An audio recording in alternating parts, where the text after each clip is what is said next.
The Adventures of Sherlock Holmes by Sir Arthur Conan Doyle. The Adventure of the Noble Bachelor. The Lord St. Simon marriage and its curious termination have long ceased to be a subject of interest in those exalted circles in which the unfortunate bridegroom moves. Fresh scandals have eclipsed it, and their more piquant details have drawn the gossips away from this 4-year-old drama. As I have reason to believe, however, that the full facts have never been revealed to the general public, and as my friend Sherlock Holmes had a considerable share in clearing the matter up, I feel that no memoir of him would be complete without some little sketch of this remarkable episode. It was a few weeks before my own marriage, during the days when I was still sharing rooms with Holmes in Baker Street, that he came home from an afternoon stroll to find a letter on the table waiting for him. I had remained indoors all day, for the weather had taken a sudden turn to rain, with high autumnal winds, and the Jezail bullet which I had brought back in one of my limbs as a relic of my Afghan campaign throbbed with dull persistence. With my body in one easy chair and my legs upon another, I had surrounded myself with a cloud of newspapers until at last, saturated with the news of the day, I tossed them all aside and lay listless, watching the huge crest and monogram upon the envelope upon the table, and wondering lazily who my friend's noble correspondent could be. "Here is a very fashionable epistle," I remarked as he entered. "Your morning letters, if I remember right, were from a fishmonger and a tide-waiter." "Yes, my correspondence has certainly the charm of variety," he answered, smiling, "and the humbler are usually more interesting. This looks like one of those unwelcome social summonses which call upon a man either to be bored or to lie." He broke the seal and glanced over the contents. "Oh, come, it may prove to be something of interest, after all. Not social, then? No, distinctly professional. And from a noble client, one of the highest in England. My dear fellow, I congratulate you. I assure you, Watson, without affectation, that the status of my client is a matter of less moment to me than the interest of his case. It is just possible, however, that that also may not be wanting in this new investigation. You have been reading the papers diligently of late, have you not?" "It looks like it," said I ruefully, pointing to a huge bundle in the corner. "I have had nothing else to do." "It is fortunate, for you will perhaps be able to post me up. I read nothing except the criminal news and the agony column. The latter is always instructive. But if you have followed recent events so closely, you must have read about Lord St. Simon and his wedding?" "Oh, yes, with the deepest interest." "That is well. The letter which I hold in my hand is from Lord St. Simon. I will read it to you, and in return you must turn over these papers and let me have whatever bears upon the matter. This is what he says: "My dear Mr. Sherlock Holmes, Lord Backwater tells me that I may place implicit reliance upon your judgment and discretion. I have determined, therefore, to call upon you and to consult you in reference to the very painful event which has occurred in connection with my wedding. Mr. Lestrade of Scotland Yard is acting already in the matter, but he assures me that he sees no objection to your co-operation, and that he even thinks that it might be of some assistance. I will call at 4 o'clock in the afternoon, and should you have any other engagement at that time, I hope that you will postpone it, as this is a matter of paramount importance. Yours faithfully, St. Simon." It is dated from Grosvenor Mansions, written with a quill pen, and the noble lord has had the misfortune to get a smear of ink upon the outer side of his right little finger, remarked Holmes as he folded up the epistle. "He says 4 o'clock. It is 3 now. He will be here in an hour. Then I have just time, with your assistance, to get clear upon the subject. Turn over those papers and arrange the extracts in their order of time, while I take a glance as to who our client is." He picked a red-covered volume from a line of books of reference beside the mantelpiece. "Here he is," said he, sitting down and flattening it out upon his knee. "Lord Robert Walsingham de Vere St. Simon, second son of the Duke of Balmoral. Hum. Arms, azure. 3 caltrops in chief over a fess sable. Born in 1846. He's 41 years of age, which is mature for marriage. was Under-Secretary for the Colonies in a late administration. The Duke, his father, was at one time Secretary for Foreign Affairs. They inherit Plantagenet blood by direct descent, and Tudor on the distaff side. Ha! Well, there is nothing very instructive in all this. I think that I must turn to you, Watson, for something more solid. I have very little difficulty in finding what I want, said I, for the facts are quite recent, and the matter struck me as remarkable. I feared to refer them to you, however, as I knew that you had an inquiry on hand, and that you disliked the intrusion of other matters. Oh, you mean the little problem of the Grosvenor Square furniture van. That is quite cleared up now, though, indeed, it was obvious from the first. Pray, give me the results of your newspaper selections. Here is the first notice which I can find. It is in the personal column of the Morning Post, and dates, as you see, some weeks back. A marriage has been arranged, it says, and will, if rumour is correct, very shortly take place, between Lord Robert St. Simon, second son of the Duke of Balmoral, and Miss Hattie Doran, the only daughter of Aloysius Doran, Esquire, of San Francisco, California, USA. That is all. Terse and to the point, remarked Holmes, stretching his long, thin legs towards the fire. There was a paragraph amplifying this in one of the society papers of the same week. Ah, here it is. There will soon be a call for protection in the marriage market, for the present free trade principle appears to tell heavily against our home product. One by one, the management of the noble houses of Great Britain is passing into the hands of our fair cousins from across the Atlantic. An important addition has been made during the last week to the list of the prizes which have been borne away by these charming invaders. Lord St. Simon, who has shown himself for over 20 years proof against the little god's arrows, has now definitely announced his approaching marriage with Miss Hattie Doran, the fascinating daughter of a California millionaire. Miss Doran, whose graceful figure and striking face attracted much attention at the Westbury House festivities, is an only child, and it is currently reported that her dowry will run to considerably over the 6 figures, with expectancies for the future. As it is an open secret that the Duke of Balmoral has been compelled to sell his pictures within the last few years, and as Lord St. Simon has no property of his own, save the small estate of Birchmoor, it is obvious that the Californian heiress is not the only gainer by an alliance which will enable her to make the easy and common transition from a Republican lady to a British peeress. "Anything else?" asked Holmes, yawning. "Oh, yes, plenty. Then there is another note in the Morning Post to say that the marriage would be an absolutely quiet one, that it would be at St. George's, Hanover Square, that only a half a dozen intimate friends would be invited, and that the party would return to the furnished house at Lancaster Gate, which has been taken by Mr. Aloysius Doran. 2 days later, that is, on Wednesday last, there is a curt announcement that the wedding had taken place, and that the honeymoon would be passed at Lord Backwater's place near Petersfield. Those are all the notices which appeared before the disappearance of the bride." "Before the what?" asked Holmes with a start. "The vanishing of the lady. When did she vanish, then?" "At the wedding breakfast." "Indeed! This is more interesting than it promised to be. Quite dramatic, in fact." "Yes, it struck me as being a little out of the common." "They often vanish before the ceremony, and occasionally during the honeymoon, but I cannot call to mind anything quite so prompt as this. Pray, let me have the details." "I warn you that they are very incomplete." "Perhaps we may make them less so." "Such as they are set forth in a single article of a morning paper of yesterday, which I will read to you. It is headed, 'Singular Occurrence at a Fashionable Wedding.' The family of Lord Robert St. Simon has been thrown into the greatest consternation by the strange and painful episodes which have taken place in connection with his wedding. The ceremony, as shortly announced in the papers of yesterday, occurred on the previous morning, but it is only now that it has been possible to confirm the strange rumors which have been so persistently floating about. In spite of the attempts of the friends to hush the matter up, so much public attention has now been drawn to it that no good purpose can be served by affecting to disregard what is a common subject for conversation.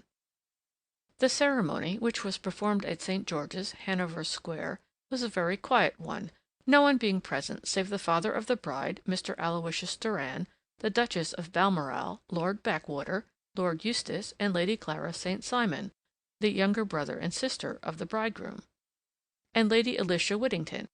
The whole party proceeded afterwards to the house of Mr. Aloysius Doran at Lancaster Gate, where breakfast had been prepared. It appears that some little trouble was caused by a woman, whose name has not been ascertained, who endeavoured to force her way into the house after the bridal party, alleging that she had some claim upon Lord St. Simon. It was only after a painful and prolonged scene that she was ejected by the butler and the footman. The bride, who had fortunately entered the house before this unpleasant interruption, had sat down to breakfast with the rest, when she complained of a sudden indisposition and retired to her room. Her prolonged absence having caused some comment, her father followed her, but learned from her maid that she had only come up to her chamber for an instant, caught up an ulster and bonnet, and hurried down to the passage. One of the footmen declared that he had seen a lady leave the house thus apparelled, but had refused to credit that it was his mistress, believing her to be with the company. On ascertaining that his daughter had disappeared, Mr. Aloysius Doran, in conjunction with the bridegroom, instantly put themselves in communication with the police, and very energetic inquiries are being made, which will probably result in a speedy clearing up of this very singular business. Up to a late hour last night, however, nothing had transpired as to the whereabouts of the missing lady. There are rumors of foul play in the matter, and it is said that the police have caused the arrest of the woman who had caused the original disturbance, in the belief that, from jealousy or some other motive, she may have been concerned in the strange disappearance of the bride. And is that all? Only one little item in another of the morning papers, but it is a suggestive one, and it is that Miss Flora Millar, the lady who had caused the disturbance, has actually been arrested. It appears that she was formerly a danseuse at the Allegro, and that she has known the bridegroom for some years. There are no further particulars, and the whole case is in your hands now, so far as it has been set forth in the public press. And an exceedingly interesting case it appears to be. I would not have missed it for worlds. But there is a ring at the bell, Watson, and as the clock makes it a few minutes after 4, I have no doubt that this will prove to be our noble client. Do not dream of going, Watson, for I very much prefer having a witness, if only as a check to my own memory. Lord Robert St. Simon, announced our page boy, throwing open the door. A gentleman entered with a pleasant, cultured face, high-nosed and pale, with something perhaps of petulance about the mouth, and with the steady, well-opened eye of a man whose pleasant lot it had ever been to command and to be obeyed. His manner was brisk, and yet his general appearance gave an undue impression of age, for he had a slight forward stoop and a little bend of the knees as he walked. His hair, too, as he swept off his very curly brimmed hat, was grizzled round the edges and thin upon the top. As to his dress, it was careful to the verge of foppishness, with high collar, black frock coat, white waistcoat, yellow gloves, patent leather shoes, and light-colored gaiters. He advanced slowly into the room, turning his head from left to right, and swinging in his right hand the cord which held his golden eyeglasses. "Good day, Lord St. Simon," said Holmes, rising and bowing. "Pray take the basket chair. This is my friend and colleague, Dr. Watson. Draw up a little to the fire, and we will talk this matter over." "A most painful matter to me, as you can most readily imagine, Mr. Holmes. I have been cut to the quick. I understand that you have already managed several delicate cases of this sort, sir, though I presume that they were hardly from the same class of society." "No, I am descending." "I beg pardon?" "My last client of the sort was a king." "Oh, really? I had no idea. And which king?" "The King of Scandinavia." "What? Had he lost his wife?" "You can understand," said Holmes suavely, "that I extend to the affairs of my other clients the same secrecy which I promised you in yours." "Of course. Very right, very right. I'm sure I beg pardon. As to my own case, I am ready to give you any information which may assist you in forming an opinion." "Thank you. I have already learned all that is in the public prints, nothing more. I presume that I may take it as correct, this article, for example, as to the disappearance of the bride?" Lord St. Simon glanced over it. "Yes, it is correct as far as it goes." "But it needs a great deal of supplementing before any one could offer an opinion. I think that I may arrive at my facts most directly by questioning you. Pray do so." "When did you first meet Miss Hatty Doran?" "In San Francisco a year ago." "You were traveling in the States?" "Yes." "Did you become engaged then?" "No." "But you were on a friendly footing?" "I was amused by her society, and she could see that I was amused." "Her father is very rich?" "He is said to be the richest man on the Pacific slope." "And how did he make his money?" "In mining. He had nothing a few years ago, then he struck gold, invested it, and came up by leaps and bounds."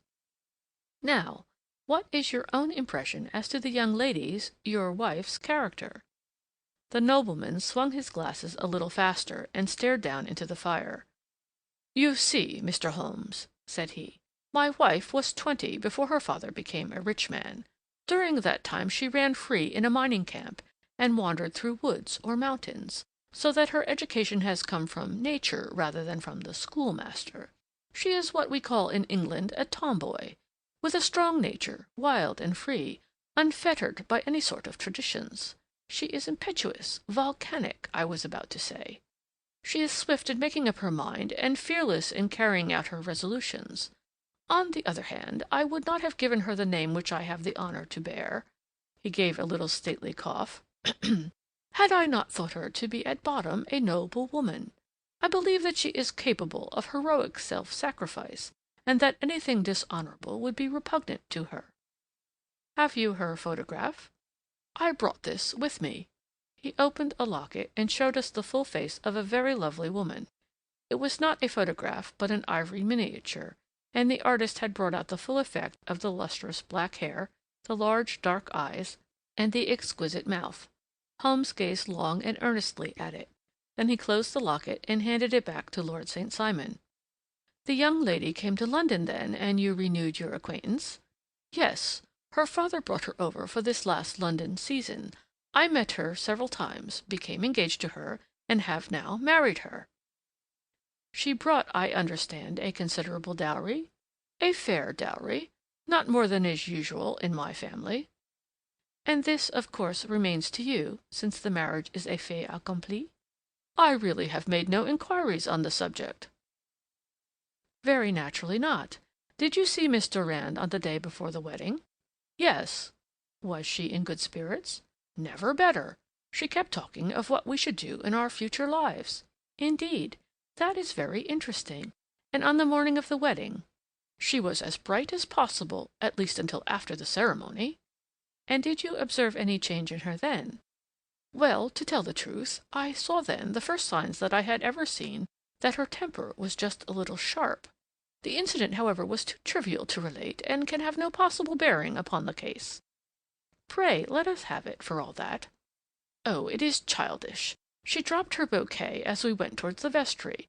She was passing the front pew at the time, and it fell over into the pew. There was a moment's delay, but the gentleman in the pew handed it up to her again, and it did not appear to be the worse for the fall. Yet when I spoke to her of the matter, she answered me abruptly, and in the carriage, on our way home, she seemed absurdly agitated over this trifling cause." "Indeed. You say that there was a gentleman in the pew.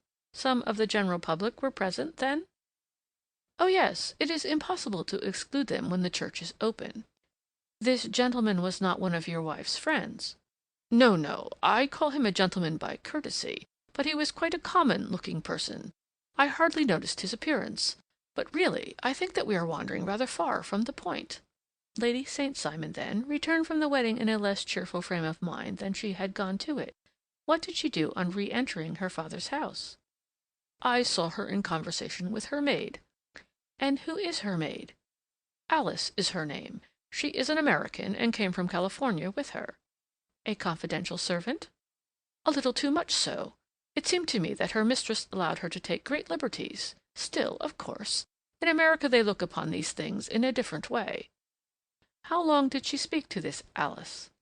"Oh, a few minutes. I had something else to think of." "You did not overhear what they said?" "Lady St. Simon said something about jumping a claim. She was accustomed to use slang of that kind. I have no idea what she meant." "American slang is very expressive sometimes. And what did your wife do when she finished speaking to her maid?" "She walked into the breakfast room." "On your arm?" "No, alone." She was very independent in little matters like that.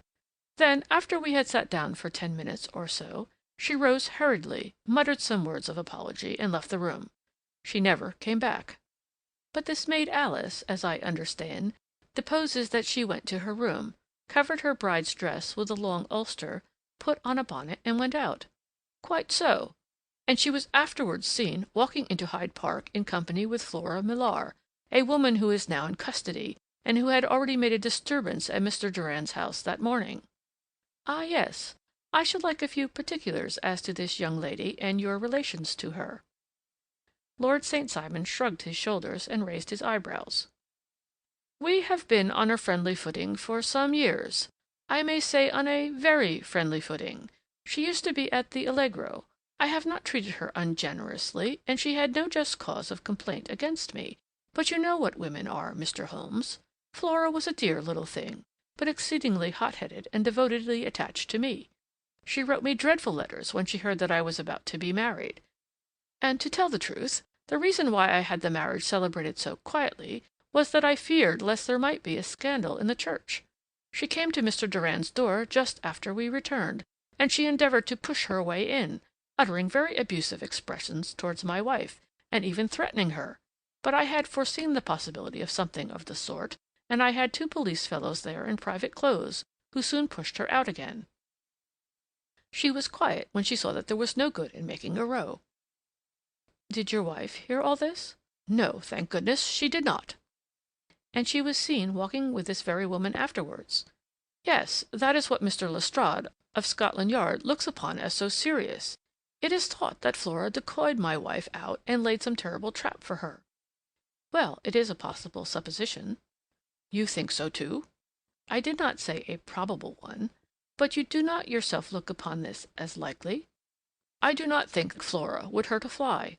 "Still, jealousy is a strange transformer of characters. Pray, what is your own theory as to what took place?"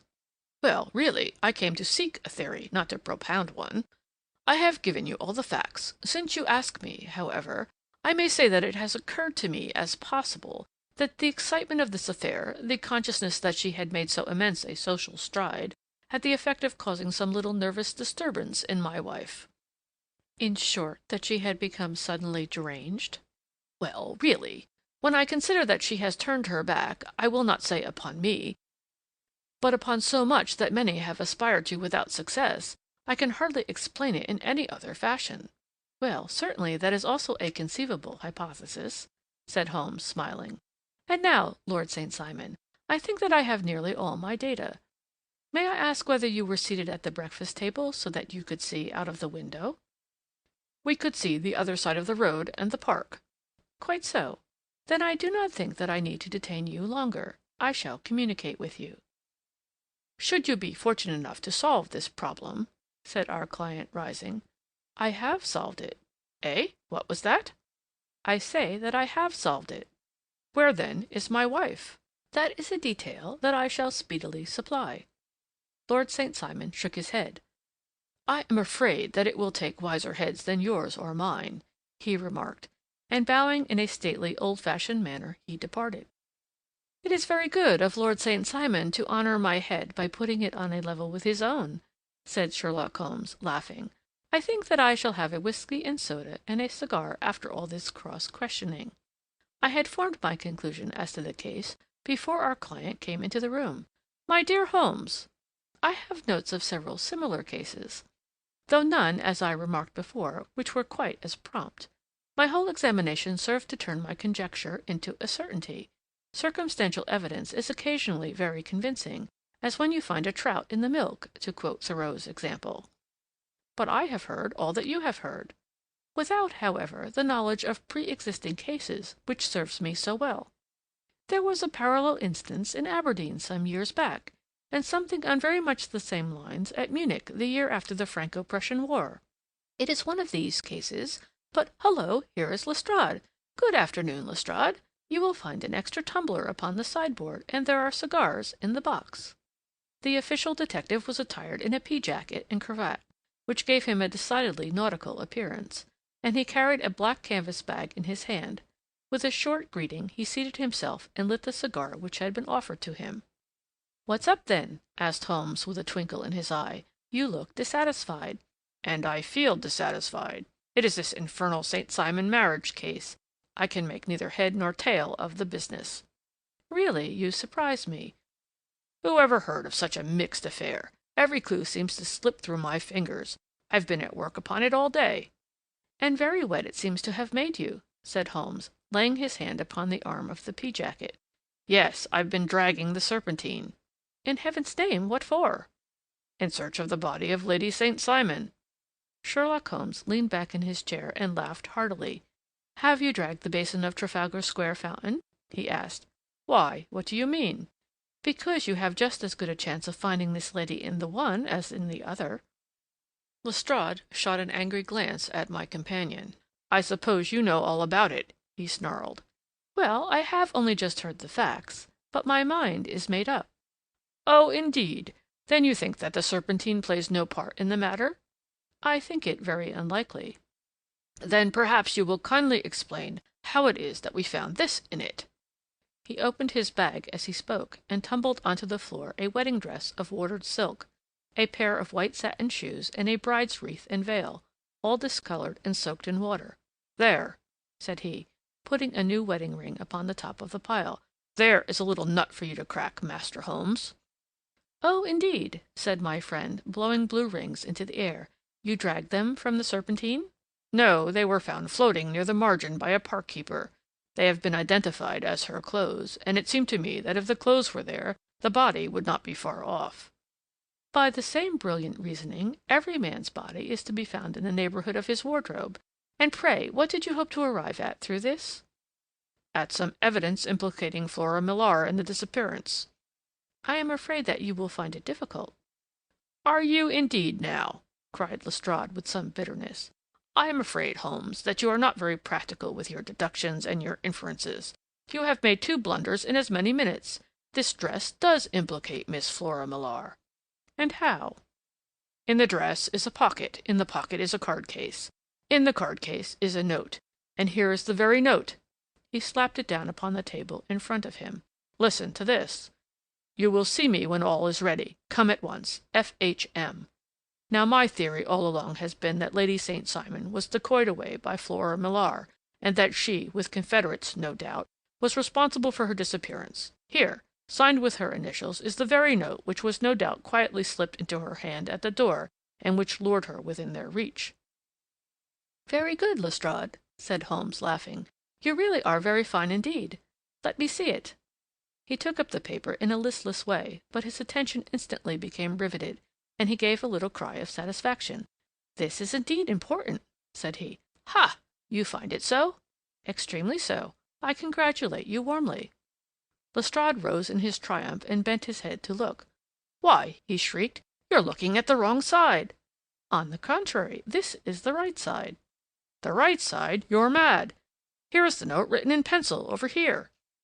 "And over here is what appears to be the fragment of a hotel bill, which interests me deeply." "There's nothing in it. I looked at it before," said Lestrade. "October 4th. Rooms, 8 shillings. Breakfast, 2 shillings, 6 pence. Cocktail, 1 shilling. Lunch, 2 shillings, 6 pence. Glass sherry, 8 pence. I see nothing in that." "Very likely not. It is most important all the same. As to the note, it is important also, or at least the initials are, so I congratulate you again." "I've wasted time enough," said Lestrade, rising. "I believe in hard work, and not in sitting by the fire spinning fine theories. Good day, Mr. Holmes, and we shall see which gets to the bottom of the matter first." He gathered up the garments, thrust them into the bag, and made for the door. "Just one hint to you, Lestrade," drawled Holmes before his rival vanished. "I will tell you the true solution of the matter. Lady St. Simon is a myth. There is not, and there never has been, any such person." Lestrade looked sadly at my companion. Then he turned to me, tapped his forehead 3 times, shook his head solemnly, and hurried away. He had hardly shut the door behind him when Holmes rose to put on his overcoat. "There is something in what the fellow says about outdoor work," he remarked. "So I think, Watson, that I must leave you to your papers for a little." It was after 5 o'clock when Sherlock Holmes left me, but I had no time to be lonely, for within an hour there arrived a confectioner's man with a very large flat box. This he unpacked with the help of a youth, whom he had brought with him, and presently, to my very great astonishment, a quite epicurean little cold supper began to be laid out upon our humble lodging-house mahogany. There were a couple of brace of cold woodcock, a pheasant, a pâté de foie gras pie, with a group of ancient and cobwebby bottles. Having laid out all these luxuries, my two visitors vanished away, like the genii of the Arabian Nights, with no explanation save that the things had been paid for and were ordered to this address. Just before 9 o'clock, Sherlock Holmes stepped briskly into the room. His features were gravely set, but there was a light in his eye which made me think that he had not been disappointed in his conclusions. "They have laid the supper, then," he said, rubbing his hands.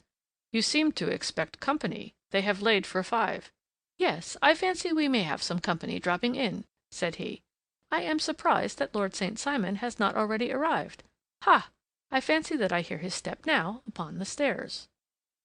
It was indeed our visitor of the afternoon who came bustling in, dangling his glasses more vigorously than ever, and with a very perturbed expression upon his aristocratic features. "My messenger reached you, then?" asked Holmes. "Yes, and I confess that the contents startled me beyond measure. Have you good authority for what you say?" "The best possible." Lord St. Simon sank into a chair and passed his hand over his forehead. "What will the Duke say," he murmured, "when he hears that one of the family has been subjected to such humiliation?" "It is the purest accident. I cannot allow that there is any humiliation."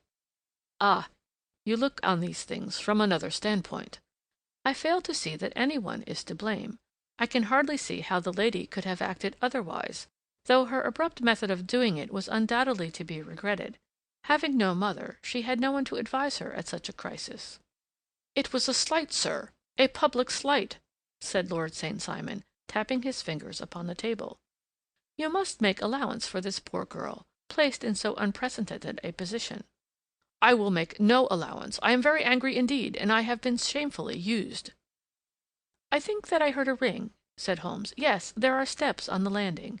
If I cannot persuade you to take a lenient view of the matter, Lord St. Simon, I have brought an advocate here who may be more successful." He opened the door and ushered in a lady and gentleman. "Lord St. Simon," said he, "allow me to introduce you to Mr. and Mrs. Francis Hay Moulton. The lady, I think, you have already met."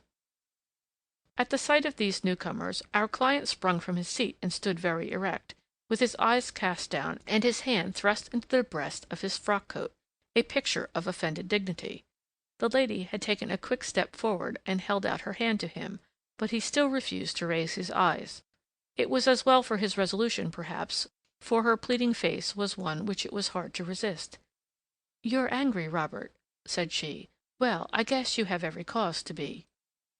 "Pray make no apology to me," said Lord St. Simon bitterly. "Oh, yes, I know that I have treated you real bad, and that I should have spoken to you before I went, but I was kind of rattled, and from the time when I saw Frank here again, I just didn't know what I was doing or saying. I only wonder I didn't fall down and do a faint right there before the altar." "Perhaps, Mrs. Moulton, you would like my friend and me to leave the room while you explain this matter?" "If I may give an opinion," remarked the strange gentleman, "we've had just a little too much secrecy over this business already. For my part, I should like all Europe and America to hear the rights of it." He was a small, wiry, sunburnt man, clean-shaven, with a sharp face and alert manner. "Then I'll tell our story right away," said the lady. "Frank here and I met in '84 in Maguire's camp near the Rockies, where Pa was working a claim. We were engaged to each other, Frank and I, but then one day father struck a rich pocket and made a pile, while poor Frank there had a claim that petered out and came to nothing. The richer Pa grew, the poorer was Frank. So at last Pa wouldn't hear of our engagement lasting any longer, and he took me away to Frisco. Frank wouldn't throw up his hand, though, so he followed me there, and he saw me without Pa knowing anything about it. It would have only made him mad to know, so we just fixed it all up for ourselves. Frank said that he would go and make his pile too, and never come back to claim me until he had as much as Pa. So then I promised to wait for him to the end of time, and pledged myself not to marry anyone else while he lived. "Why shouldn't we be married right away, then?" said he, "and then I will feel sure of you, and I won't claim to be your husband till I come back."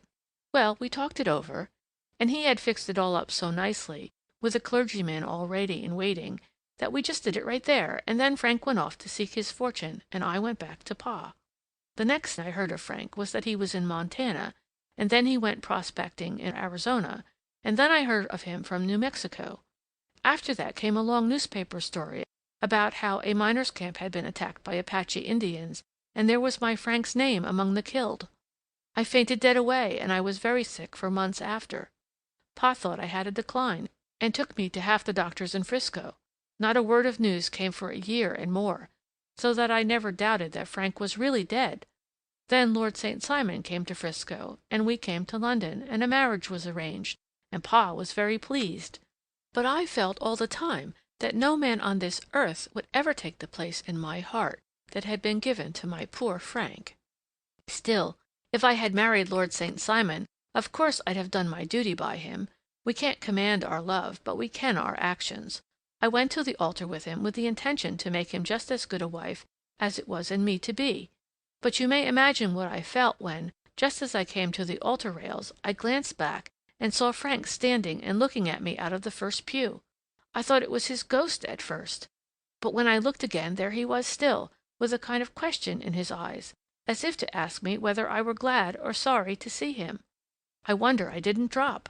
I know that everything was turning round, and the words of the clergyman were just like the buzz of a bee in my ear. I didn't know what to do. Should I stop the service and make a scene in the church? I glanced at him again, and he seemed to know what I was thinking, for he raised his finger to his lips to tell me to be still. Then I saw him scribble on a piece of paper, and I knew that he was writing me a note. As I passed his pew on the way out, I dropped my bouquet over to him, and he slipped the note into my hand when he returned me the flowers. It was only a line, asking me to join him when he made the sign to me to do so. Of course, I never doubted for a moment that my first duty was now to him, and I determined to do just whatever he might direct. When I got back, I told my maid, who had known him in California and had always been his friend. I ordered her to say nothing, but to get a few things packed and my ulster ready. I know I ought to have spoken to Lord St. Simon, but it was dreadful hard before his mother and all those great people. I just made up my mind to run away and explain afterwards. I hadn't been at the table 10 minutes before I saw Frank out of the window at the other side of the road. He beckoned to me, and then began walking into the park. I slipped out, put on my things, and followed him. Some woman came talking something or other about Lord St. Simon to me. Seemed to me from the little I heard as if he had a little secret of his own before marriage also. But I managed to get away from her, and soon overtook Frank.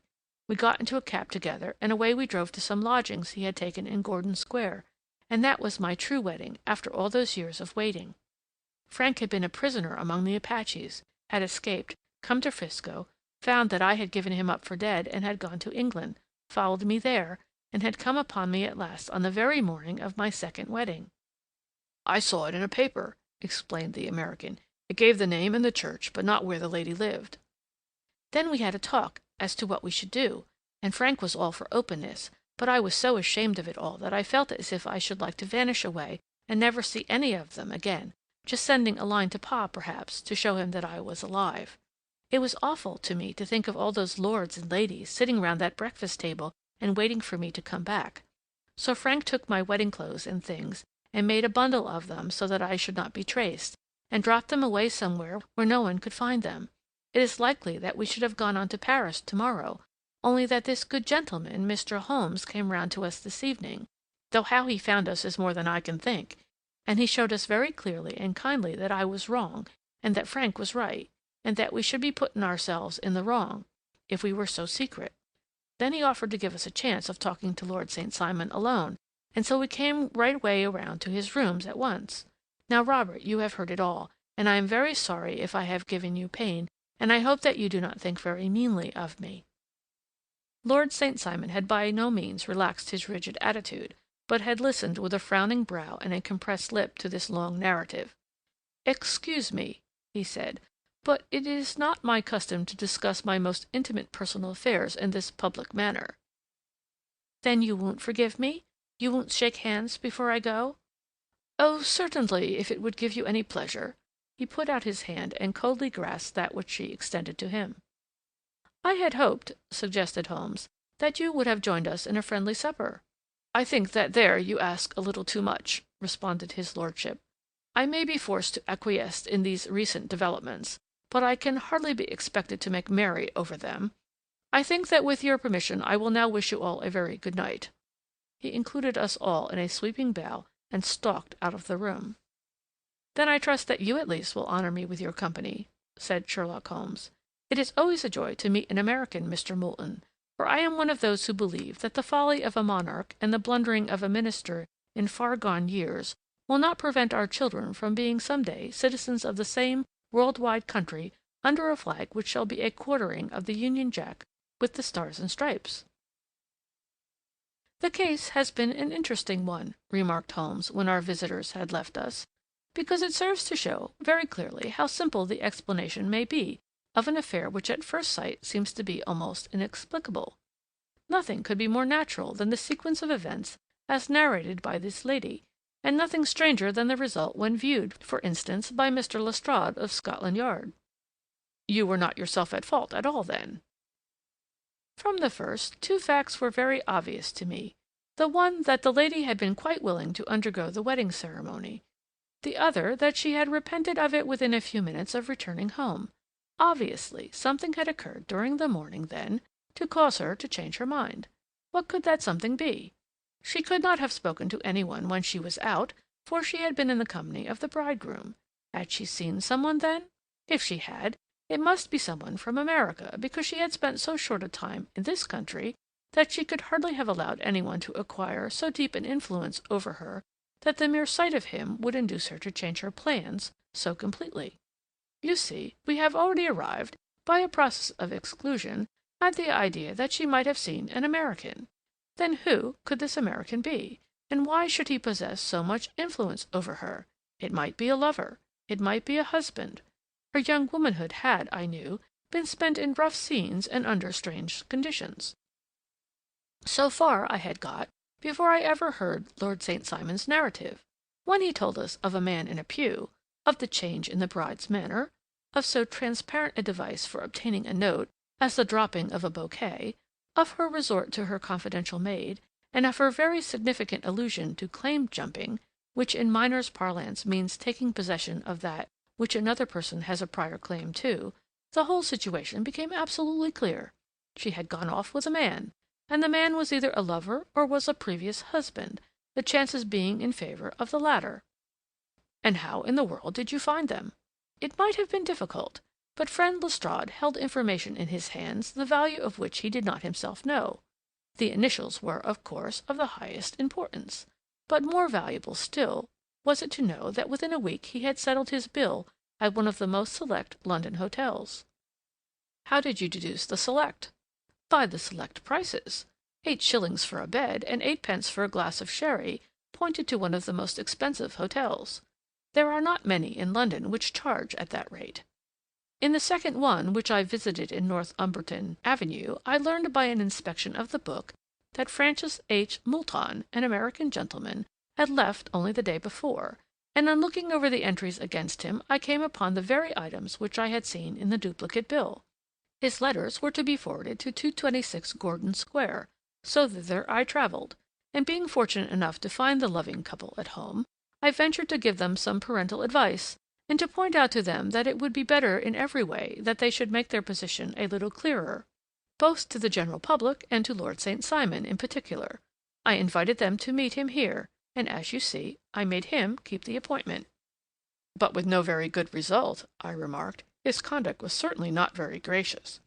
"Ah, Watson," said Holmes, smiling, "perhaps you would not be very gracious either if, after all the trouble of wooing and wedding, you found yourself deprived in an instant of a wife and of fortune.